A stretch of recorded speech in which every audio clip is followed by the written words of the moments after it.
payroll is black and white. People need paid, and they do need paid accurately and on time, and deadlines are key. We can't turn around to somebody and say, sorry, I can't do that. The deadline is payday, and we have to meet that, and it is so important. Welcome to the Payroll Podcast with your host, Nick Day. Find out what it takes to truly discover what it takes to elevate your career within payroll as we meet with the industry leaders who are shaping the industry for tomorrow. Hello and welcome to the Payroll Podcast. As you can probably hear in my voice, I am suffering from a little bit of a man cold, so apologies if I sound like a frog underwater. However, I am excited to bring you this latest episode. I'm going to be meeting today with Lou Gray, Northern Ireland CIPP Ambassador and Payroll Manager for Transitions and Operations for PwC. But before we get started, if you do like this episode, please remember to click on the little subscribe link. And in addition, if you are finding yourself in that unenviable position where you're struggling to recruit top payroll talent into your business, then please remember you can reach out to me directly to help you find your next payroll superstar. I'm Managing Director of JGA Recruitment. We're a specialist payroll recruiter, and you can contact me at nick@jgarecruitment.com or give me a call, and I would love to help. Right, without further ado, I don't want to give too much away right now, but suffice to say, if you've ever gone through a transformation that's related to payroll automation, or indeed if you're planning a transformation, then this is one episode you're going to very much enjoy. Here we go. So we are finally here. This has been months in the making, and I'm absolutely delighted to finally have the opportunity to sit down and discuss the complex subject of payroll transformation with Lou Gray from PwC for the next 45 minutes or so. So I hope you're all sat quietly, you've got yourselves a cup of tea, and you've got yourself in a place of focus, because we're going to go through a lot of content. Lou has a wealth of experience she's going to share with us today, and I'm going to jump straight in. So before we do get into the issue of payroll transformation and all the things that surround that, I just want to ask Lou if she can give us a little bit more information into her backstory so we understand a bit more about her career to date, and in particular what's led Lou to being here with me on this Payroll Podcast sofa right now. 5 quick questions. That's a bit about your payroll journey to date. Hello, Nick, and it's lovely to be able to finally catch up with you. I've just returned from a fortnight's holiday and celebrating another milestone in my life, the big 50. Congratulations. Thank you, Nick. My payroll journey actually started 31 years ago when I walked into a company and basically asked them to give me a job. And that job, believe it or not, was in payroll. And I've more or less stayed there throughout the years. I've worked in government bodies for 20 plus years. I've worked in a finance team where I concentrated and mostly honed the skills that I had gathered at my early start in life. 20 years in government really gave me a good grounding, and I had some excellent accountants who were able to help me not only understand payroll, but also the whole finance side, which really does have a big impact on payroll. And 3.5 years ago, I joined PwC, which gave me the opportunity to work in the bureau payrolls and everything that it involves.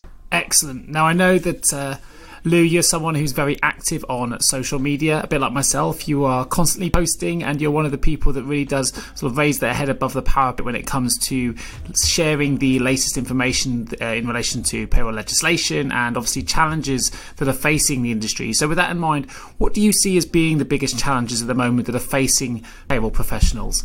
Historical policy and procedures can really hinder the capacity of any organisation. And this can, on occasions, involve manual workarounds and manual processes to support the more complex payrolls. And sometimes the fact that organisations do have to do the manual exercise just adds to all the extra that we face, especially as we have such a technological. Businesses can face multi-country payroll challenges along with the contractual agreements and the complexities of the standard reporting across the various systems, both in software and for countries. We already know in payroll that from April 2020, Payroll teams are already considering changes and implications with the introduction, for example, of IR35 off-payroll rules and within the payroll sector. And also in April 20, we have the changes for only small employers with secondary NICs of less than 100,000 will qualify for the employment allowance. And of course, the new one that came across in August, the increase in holiday reference period from 12 weeks to 52 weeks for holiday calculations. Payroll teams still need to process payroll accurately and on time, alongside all these changes, not only with government legislation, but with trying to make improvements in technology to make systems quicker and faster and to make it less reliant on human to help improve the technology piece.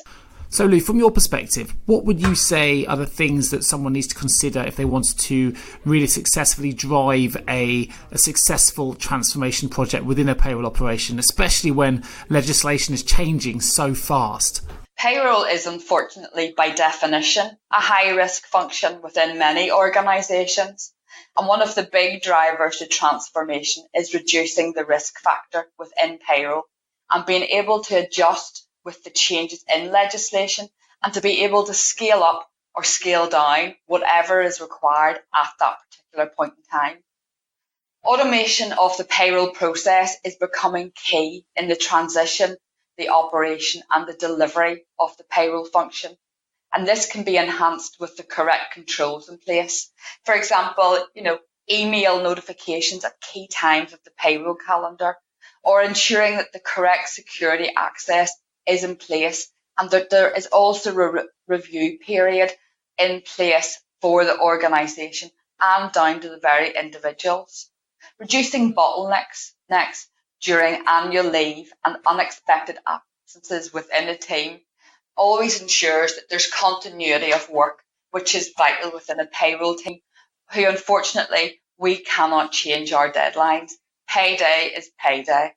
Standardisation of processes brings uniformity and helps the flow of information and data throughout the business and the statutory bodies, which again helps to simplify, but also allows there to be a greater control in what has to be done. I totally agree, and we're seeing loads of automation come into the recruitment space as well as the payroll space. But I think it's really important as well that we make the definition that, within payroll, as people get panicked and worried, and I think we've covered this in some previous episodes, it's predominantly the tasks within payroll that are going to be automated rather than the roles themselves. So, of course, some of the more mundane and repetitive tasks, such as data entry, for example, are the kind of tasks that will be automated, we think, so that payroll professionals can spend more time on more strategic tasks. And obviously the rise in the requirements for payroll analysts, for example, that we're seeing on the recruitment side of the fence is testament to the fact that there's a lot more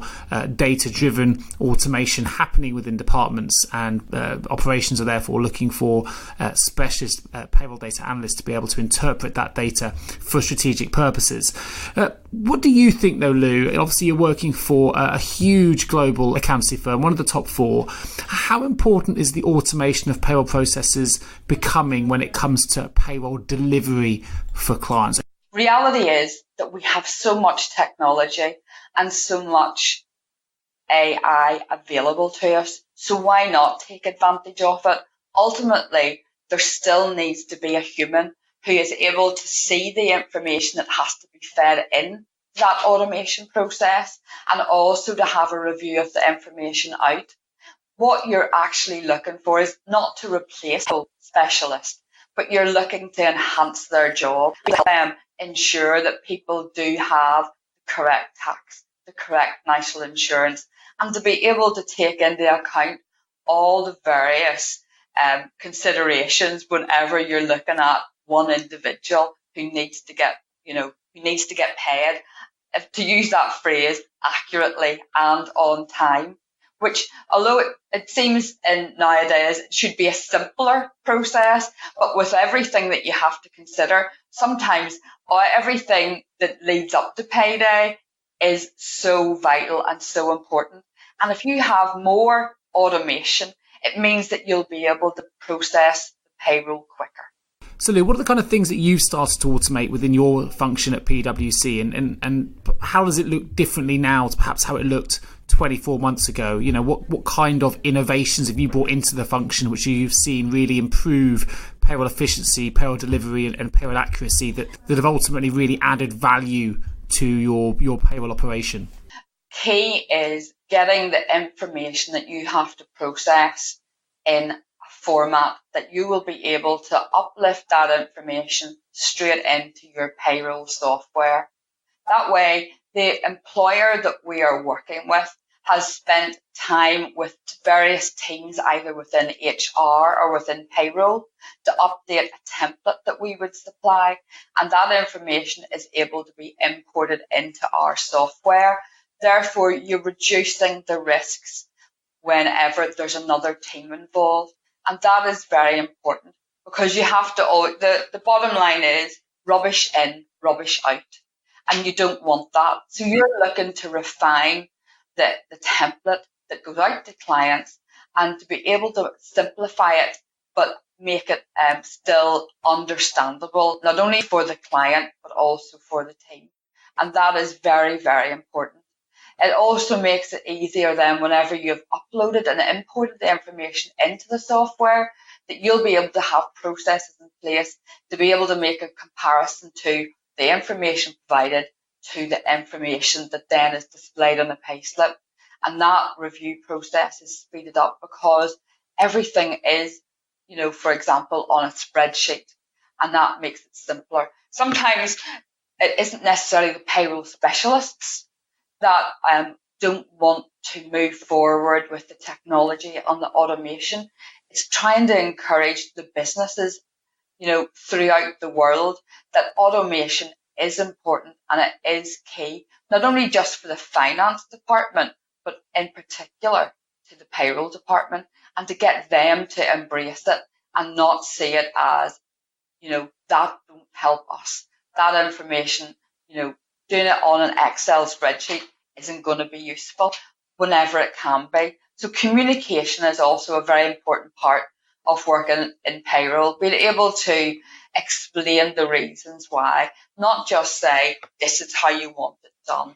Given an explanation and an understanding, whenever you're talking about reducing the risk of errors, that is always very important whenever you're producing a payroll. Yeah, that makes total sense. And something that I've noticed in my sort of 17, 18 years working in payroll recruitment is that payrollers don't always have the best work-life balance. It's not a surprise to find a payroller has been working, 12-hour days, working weekends, working pretty much every hour God sends to make sure that the payroll is run properly, because at the end of the day, the payroll has to get out on time. And I think, the payroll profession is one particular industry where, people are prepared to go above and beyond to make sure that people are paid accurately and are paid on time.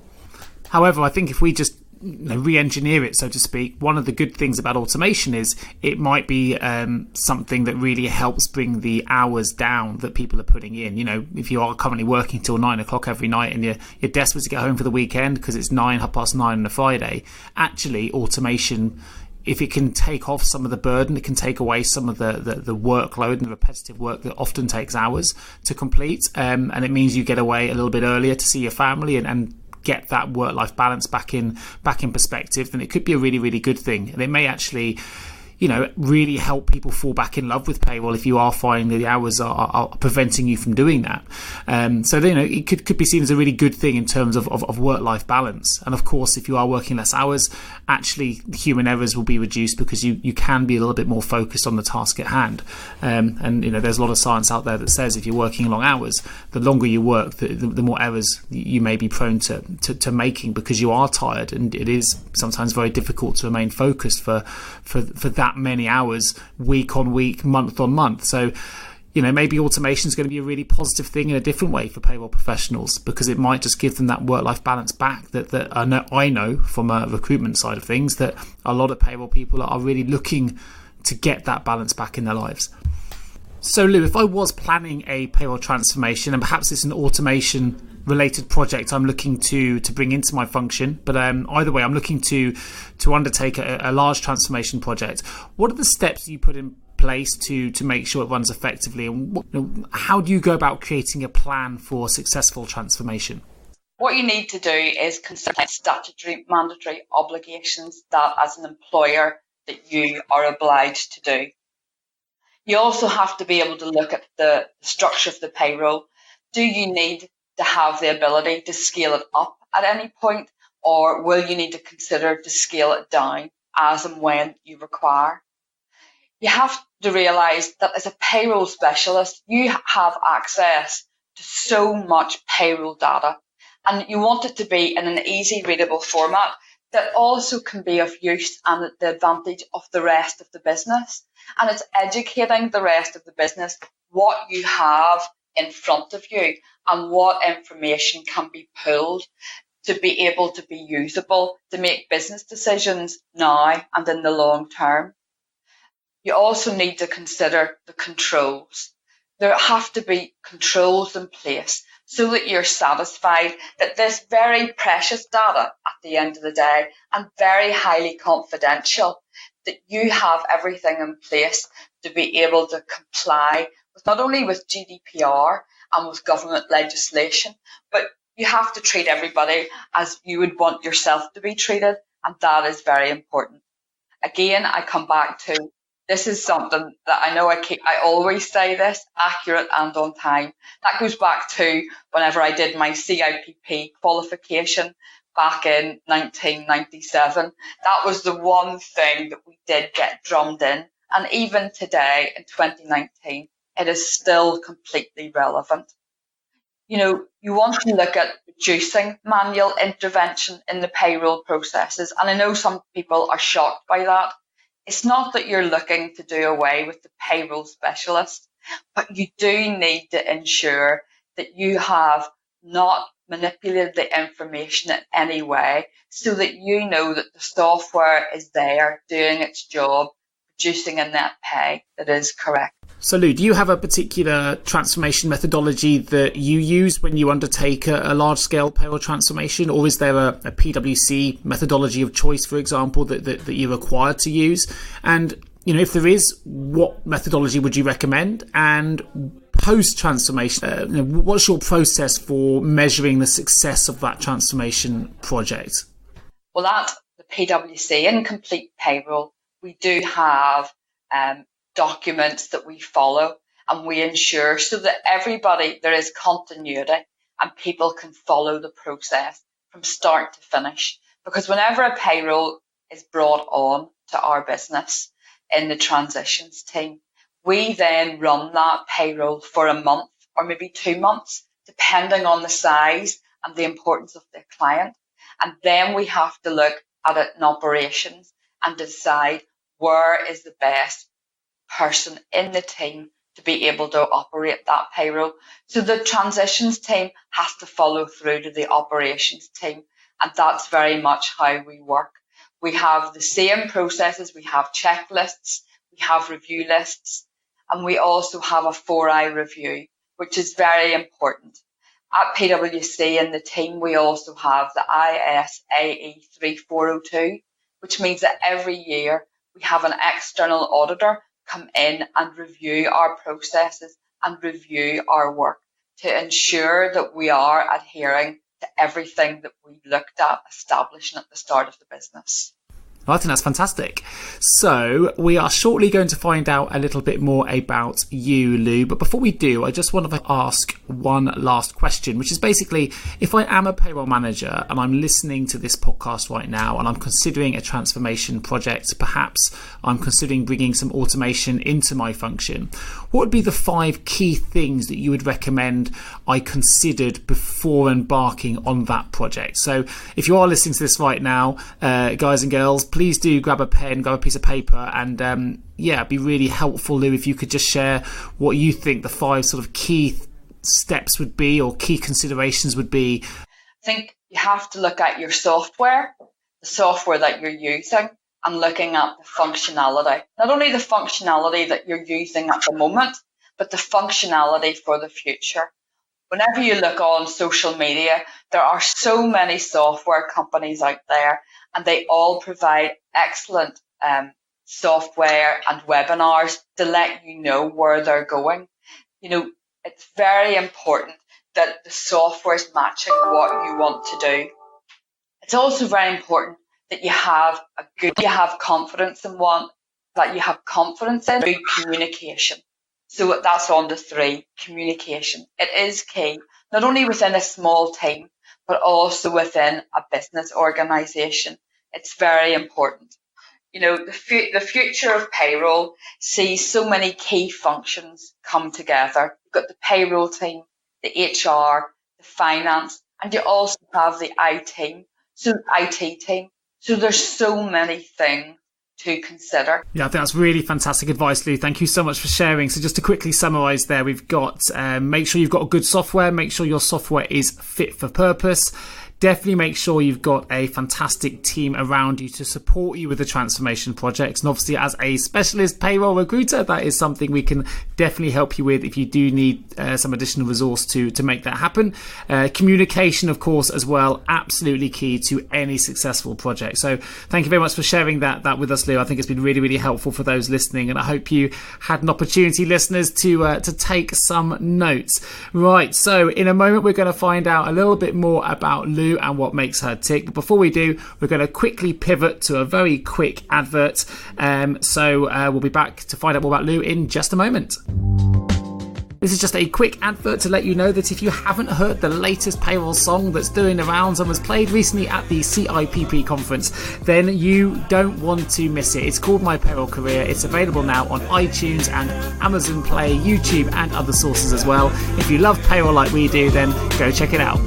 Payroll is changing and the landscape is looking bright. We look to new technologies to show us the light. Chatbots, AI and robotic process automations, introducing blockchain and other innovations. The fact remains that payroll is essential and critical. Should have governance at a level that is ministerial. Titles changing to become more payroll analytical. Brexit will bring changes too, but hey, let's not get political. See, I love payroll and payroll loves me. I don't mind liaising. That was My Payroll Career, available now on iTunes, Amazon Play, YouTube and more. So check it out. Right, back to the podcast.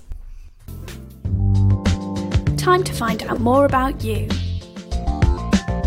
How do you relax in your downtime outside of payroll? Well, what happened is when my husband turned 50 in May, I arrived at his workplace with a puppy. So Daisy has joined the family, and I hadn't realised just how hard a work a puppy can be.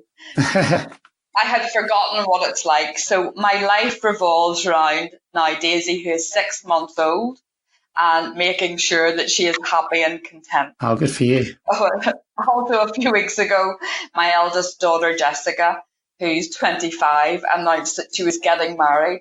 So in 4 weeks' time, I have the wedding of the year. Wow. To attend.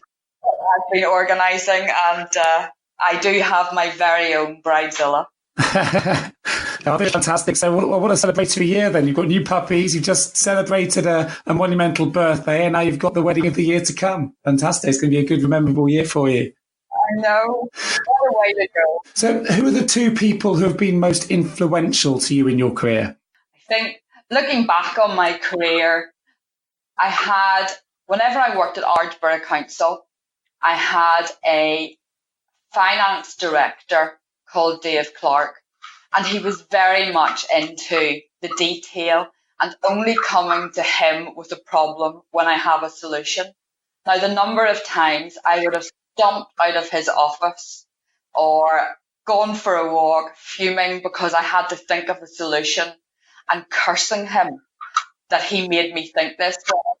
It's only now in later life I actually appreciate that was a really good grounding, because it does make you sit back. Whenever you have a crisis or a problem, you do take a minute to step back and you think, right, how can I solve this? So that you almost have a solution to the problem.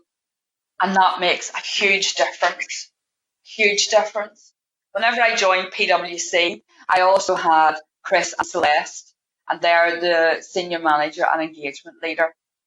And at PwC then, this was a whole new world to me. Bureau payroll, when I arrived, I thought I knew it all. And very quickly I realised that this was a bigger picture. And they at PwC have helped me understand and learn the skills that you need to be able to deal with a client in Australia at 7 p.m. on a Friday night, how to deal with issues whenever the Indian CRM team are trying to get a client happy over the weekend. And that has been very beneficial and one I really appreciate. Well, you speak very positively anyway. You've always been someone, not just in the terms of the tone of your writing on LinkedIn and your social posts, but we've met several times, and you're always very, very enthusiastic and effervescent when it comes to talking about issues related to payroll. I think that's really inspirational for people that either in your team, Lou, or those that come to meet you, because if people don't know much about payroll, it's very easy to be inspired by you when you talk about it. So I think that's really coming across, which is great.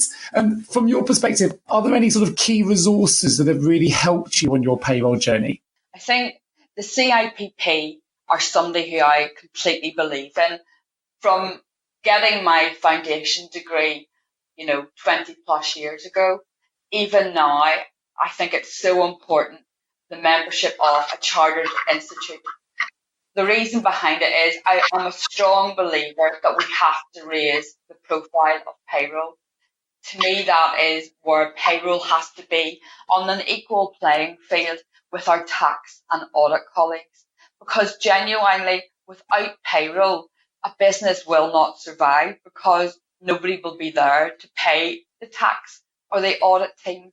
And I do genuinely believe that we need to be more positive, to be more outspoken, and to ensure that our voices are heard. CIPP, to me, are out there very positive. They have, at the moment, 2 taglines that you can see over social media, not just LinkedIn, but Twitter and Instagram: be payroll and keep UK paid. And I think it's very important that everybody in payroll allows themselves to speak up. Don't be sitting in the back room quietly getting people paid. That's what you're doing. But step up and be proud to say that you are payroll. I mean, so much so that I have recently been approved to stand on the board of directors for CIPP. And I want to encourage people to get out there and promote payroll as a career, because it is such a vital. Well, congratulations. That's a really exciting post to secure. So you must be really, really excited to be progressing with that. That's fantastic news. Maybe again, if you could invite 3 people to a dinner party, who would they be and why? I would like to invite Boris Johnson. Now, that might seem odd, but okay, based on Brexit and based on leadership and based on the persona that's being displayed on the television every single day or on the radio, I would be interested to hear from a financial point of view what his thoughts are really, and to see if he is like how he portrays on the TV. I think purely from a political point of view, seeing I am from Northern Ireland, and because we haven't had a government in place, I would like Arlene Foster. And I'm not really a political person, because I'm sure you're thinking, what is she on about? I just find politics has such a big part to play in the finance team, and in particular in payroll. Decisions being made now by government have a huge implication to the workload that I have and for the payroll specialists that we have. I think my third person would be Gandhi. I think I would like to hear what Gandhi would have to say on everything, and to get a different influence around the dinner table. I think Gandhi and Boris Johnson together would certainly be an interesting dynamic. But on that political side, it's a question we've raised a few times on the Payroll podcast, but what's your view on the fact that at the moment payroll doesn't have any direct ministerial governance? Do you think that's something that should be addressed in the future? I think it should be addressed. And to me it should be addressed now. Whenever you look at the important decisions being made around pensions and how they have changed and evolved, Whenever the payroll specialist is collecting the taxes for the government and for the NIC contributions, think of the impact that money that we are gathering and we are responsible for paying over to HMRC. Look at the effect if that wasn't to happen. Government really need to understand people and their pays and how it has a knock-on effect. And somebody needs to have a voice to be able to say, whenever decisions are being made and new policies put in place, let's look at the bottom line and how this affects payroll and the individuals involved. Because very often decisions are made by people who don't work on the ground and they don't understand the implications and they don't necessarily get that this isn't going to work and how can we do this fairly for everybody. No, I wholeheartedly agree. And it's something we're certainly passionate about here at the podcast, to try and, raise that message, I guess, because if we get enough people supporting it, maybe there will be a change that takes place. There's probably more pressing political issues at the moment, but hopefully one day in the future we'll have that ministerial governance. Let's jump back into the payroll-related questions, Ellie, while we're on them. What do you think is most important to remember when it comes to working in payroll? I think it's important to consider what the future of payroll is, not only for payroll, but for the individuals involved. As I've said already, there needs to be a strong relationship and working together of a number of teams to have the optimum desirable impact. As payroll continues to develop and evolve as a career, that we do need to be treated as equals to everybody else in the finance team. And that you have to remember when you're delivering a payroll or an automatic enrolment service for in-house or for clients, that you have to consider not only now and how that impacts the employees that you're affecting, but also the future of where the business goes. No, that makes total sense. So with that in mind, then, what are the biggest challenges you're currently faced with in order to sort of make that happen? I think technology, to me, is something that we have to look at sooner rather than later.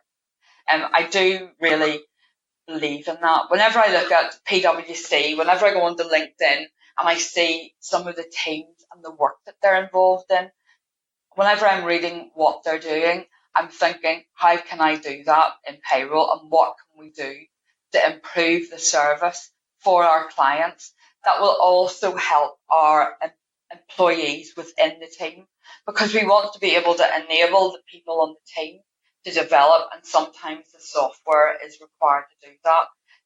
I can't stress enough how important technology is in today's business, but also then whenever you're developing your technology and your AI, you're also looking at, if there's an issue that you're thinking, just say there is a what if situation, so that you do have a business continuity in place.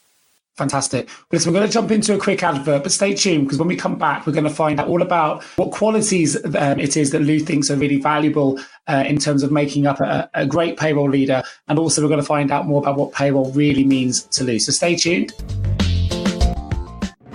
Have you ever asked yourself, how can I recruit payroll staff more effectively?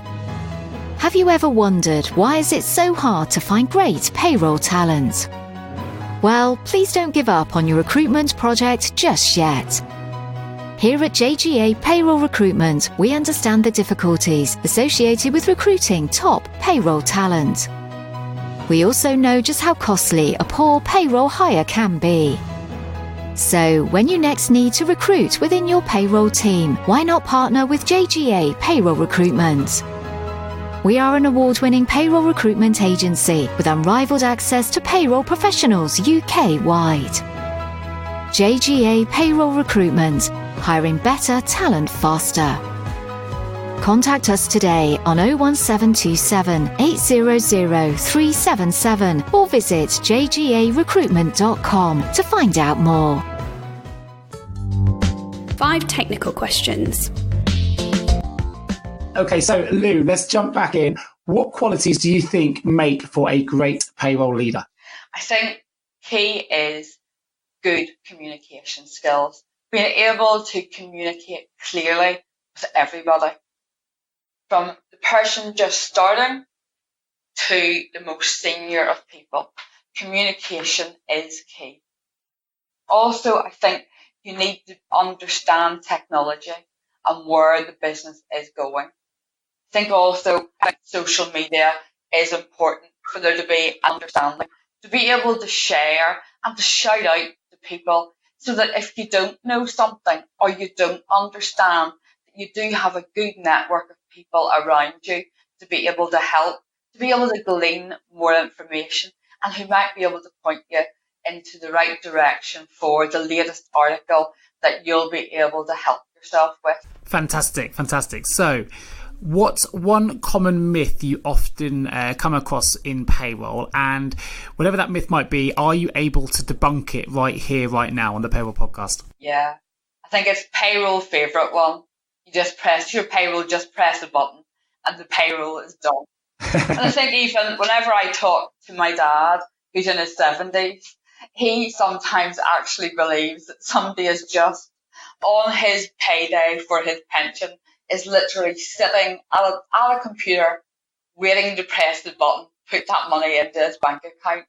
And it's just getting people to understand, whenever you look at everything, the legislation that we are dealing with the software that we are dealing with, and with the employees and the individual circumstances that we're dealing with, just how much payroll is. But ultimately for me, as I said earlier on, without payroll, there wouldn't be a business, because the employees wouldn't be paid, so therefore they wouldn't work. And that's just how important payroll is. Brilliant, brilliant. So what's next for you then, Lou? What are you most looking forward to next in your career within payroll? What are you hoping to achieve? What I'm looking forward to is looking at the technology piece within PwC and where that's going to develop. We also have 2 new starters on the student leaver graduation programme, where we have gone out with the PwC teams and we are looking for individuals to start in the payroll team from scratch. So they've literally just done their A-levels and we're going to train them for a year, and then hopefully then send them on to CIPP to do their foundation degree. And also as well looking at hopefully being nominated and voted on for the CIPP board.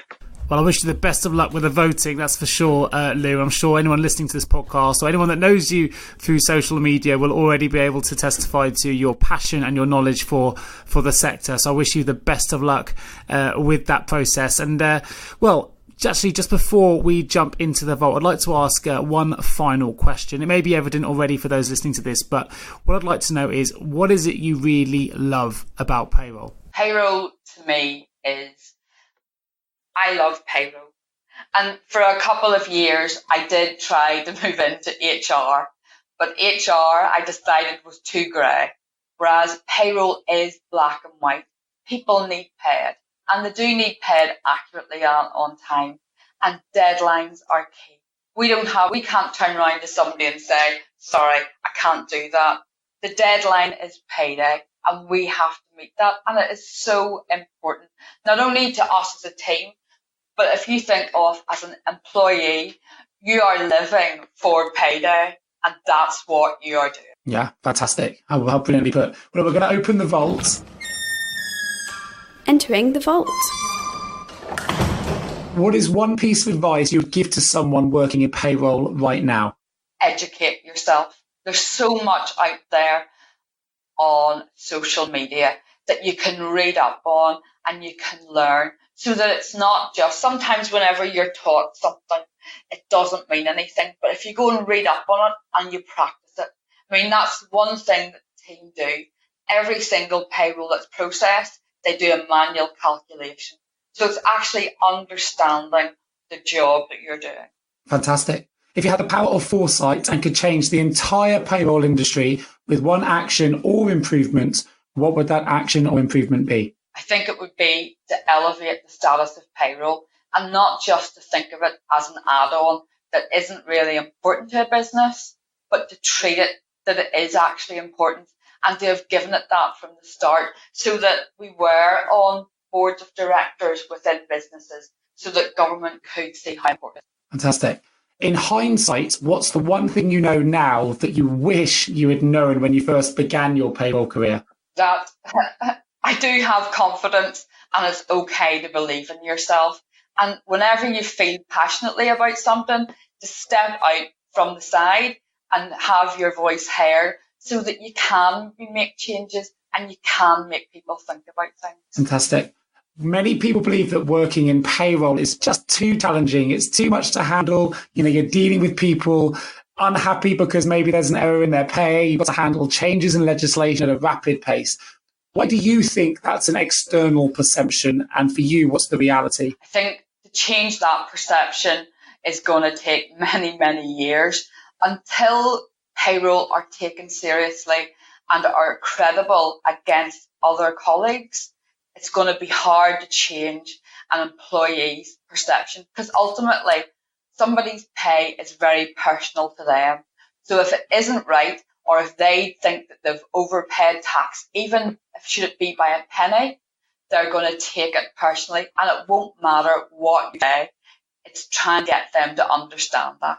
Yeah, money, I guess, is obviously a very sensitive subject for a lot of people.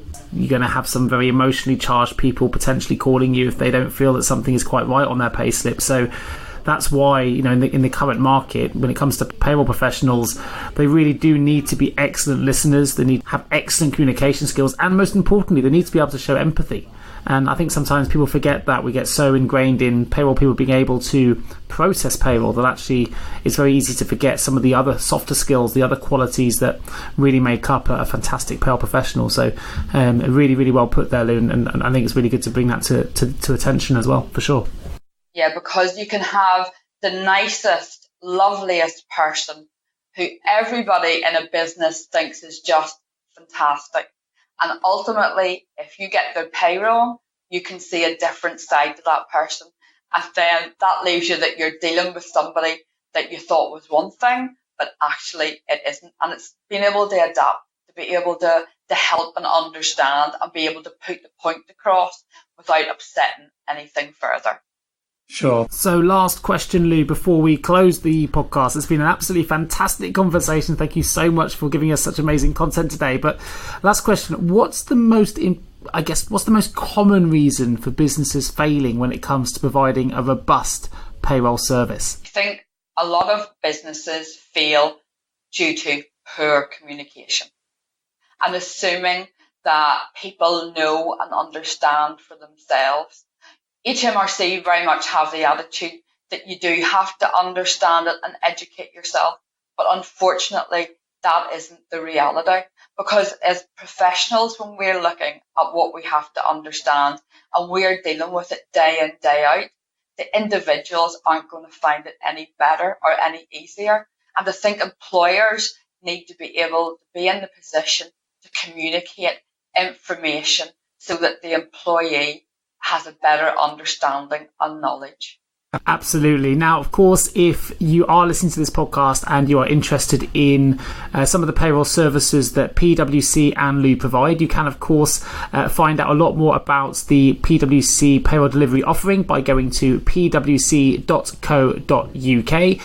Lou, as we've mentioned already in this podcast, is very active on social media. So if you did want to connect with Lou as well, I guess it's probably best I ask Lou. Lou, where can our listeners find out more about yourself and connect with you directly if they've enjoyed the content today on this podcast and want to make contact? I am an active user, as you've already said, of LinkedIn and can be found very easily there. I'm also on Twitter and I'm also on Instagram. I am a great believer in social media and sharing information so that everybody understands and has the equality to understand for themselves as well as help educate. Correct. Well, that kind of brings us to an end of the podcast, Lou. So thank you ever so much for joining me today on the Payroll Podcast sofa, so to speak. I'm sorry my voice is a little bit croaky. I'm sort of coming through a bit of a cold, but hopefully you'll be able to hear me okay. And thank you ever so much for joining me today. Of course, if you are a payroll leader listening to this podcast, and you have a payroll-related vacancy you would like some specialist payroll support with, then you can, of course, reach out to me directly as well at nick@jjrecruitment.com, or give me a call on 01727 800 377, and my details will also be in the episode notes. So thanks again, Lou. Thanks everyone for listening to this episode, and I look forward to hearing you all in the next couple of weeks. Thank you very much. Thank you so much for tuning into the Payroll Podcast with Nick Day of JGA Recruitment. If you need help with a current payroll vacancy, then please get in touch with Nick and his team. All contact details can be found in the episode notes. In the meantime, to make sure you never miss a future episode, please subscribe to the show through any of your favourite podcast channels. Till next time.